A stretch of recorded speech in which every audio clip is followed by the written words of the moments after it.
गुरुदेव की। अब देखो, ये तीर्थ है भगवान ब्रह्मा जी का पुष्कर। जिस तीर्थ के लिए आप घर से विचार करके आए, पुष्कर चलना है, पुष्कर चलना है। पुष्कर क्या चीज है? इधर में पुष्कर जी का किसी प्रकार का कोई मंदिर नहीं है, कोई मूर्ति नहीं है, कोई प्रतिमा नहीं है। जैसे गंगा जी का जल है, यमुना जी का जल है, वैसे इस जल का नाम पुष्कर जी है। जल का नाम पुष्कर कैसे हुआ? पुष्प नाम हुआ था फूल को, और कर नाम बोला था संस्कृत के अंदर हाथ को। अपन बोलते हैं कर कमलों द्वारा ओपनिंग हुआ, तो कर बोला था हाथ को। जब जगत पिता भगवान ब्रह्मा ने संसार को बनाने के लिए, ये मृत्युलोक और अपना तीर्थ बनाने के लिए अपने हाथ से पुष्प गिराया, तो दोनों का संधि हुआ पुष्प प्लस कर, पुष्कर। इससे जल का नाम पड़ा पुष्कर और इसके पीछे नगर का नाम पड़ा पुष्कर। लेकिन इसे भगवान ब्रह्मा जी का तीर्थ क्यों कहा जाता है? वो अपन जो परिवार वाला, फैमिली वाला है, वो मंदिर जाने से पहले इस तीर्थ पे क्या आते हैं? जल से मनोकामना क्यों मांगते हैं? जल का प्रसाद क्यों चढ़ाते हैं? क्योंकि हिंदू लोगों के अंदर 3 देवता बड़े हैं, ब्रह्मा, विष्णु और महेश। विष्णु भगवान का धाम है गया, इसे बोलते हैं बोध गया, जो है बिहार के अंदर। शंकर भगवान का धाम है काशी बनारस। अपने हिंदू लोगों में 4 युग हुआ था। सबसे पहला युग था सतयुग। सतयुग की बात है, इस मृत्युलोक में पृथ्वी पर भगवान ब्रह्मा जी का मंदिर नहीं था, कोई तीर्थ नहीं था, कोई धाम नहीं था। तो भगवान ब्रह्मा जी चिंता करने लगे, और चिंता करते हुए विष्णु भगवान के पास गए क्षीर सागर में, समुद्र के अंदर, जहाँ शेषनाग पे वो लेटे हुए थे, लक्ष्मी उनके पैर दबा रही थी। विष्णु भगवान को जाकर बोला, मैंने संसार को बनाया है, मृत्युलोक बनाया है, यदि मृत्युलोक में मेरा स्थान नहीं रहेगा तो मुझे कौन पहचाने में ब्रह्मा हो, कौन मेरा पूजा आराधना करेगा? आप लोगों ने भगवान विष्णु का फोटो अगर देखा हो, तस्वीर अगर देखा हो, विष्णु भगवान की नाभि से उत्पन्न कमल का पुष्प, और उसी कमल के पुष्प से उत्पत्ति जगत पिता भगवान ब्रह्मा जी की। वह पुष्प ब्रह्मा को दिया और बोला ब्रह्मलोक से गिराइएगा, मृत्युलोक में जहाँ शुद्ध भूमि होगा ये वही जाके गिरेगा और वही आपका तीर्थ कहलाएगा। सुना आपको? मैं आ रहा ना, ये जहाँ जगह गिरेगा वही आपका तीर्थ कहलाएगा।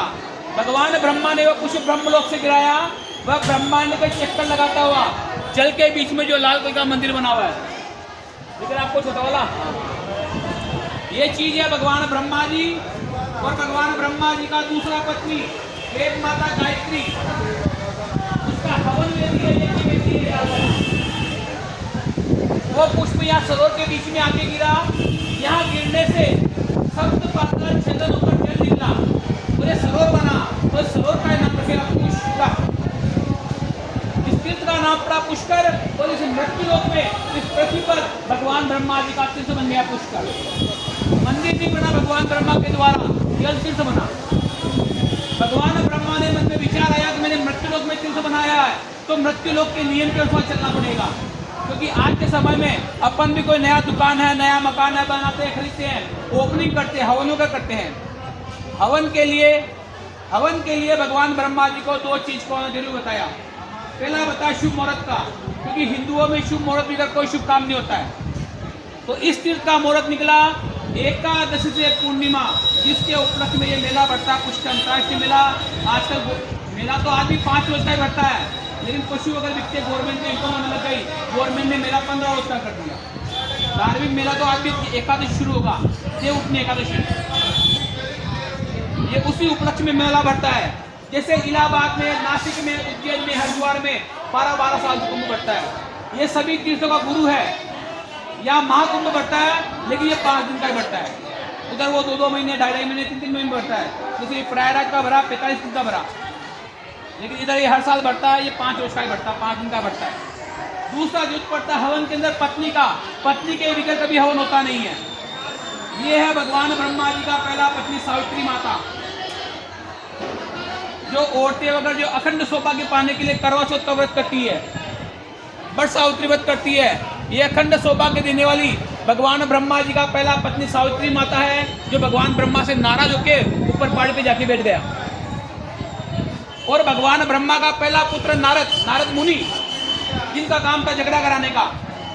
भगवान ब्रह्मा ने अपने पुत्र को आज्ञा दी, जाओ अपनी माता जी को बुला के लेके आओ। हवन का मुहूर्त एकादशी पूर्णिमा का 5 दिन का है, उसके बाद तक कोई मुहूर्त नहीं है। नारद जी नारायण नारायण करते रस्ते में जाते सोचने लगे कि मैंने सभी देव देवताओं में झगड़ा कराया, यदि अपने माता पिता में झगड़ा नहीं कराऊंगा तो मुझे नारद कौन पहचानेगा। वो अपनी माता सावित्री को न लाकर दूसरा पत्नी वेद माता गायत्री लाते हैं। ये वेद माता गायत्री कहाँ से आई? इस मृत्यु लोक में तो देवता थे, मानव तो कोई था ही नहीं। तो ये गोप कन्या, गोप यानी मंत्रों द्वारा उत्पन्न की गई कन्या, काटेगा नहीं, ये मंत्रों द्वारा उत्पन्न की गई कन्या है, इसलिए इसका नाम रखा है वेद माता गायत्री।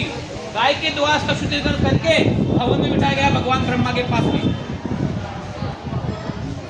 जब ब्रह्मा और गायत्री का दोनों का हवन शुरू हुआ, हवन के अंदर जब स्वाहा स्वा की आहुति लगने लगी तो आहुति ब्रह्मांड में गूंजती हुई भगवान ब्रह्मा जी की पहले पत्नी सावित्री माता के कान में पहुंच गई। सावित्री माता सोचने लगी कि हिंदू धर्म में पत्नी बगैर हवन होता नहीं है और मैं हवन में बैठी नहीं, हवन शुरू कैसे हो गया।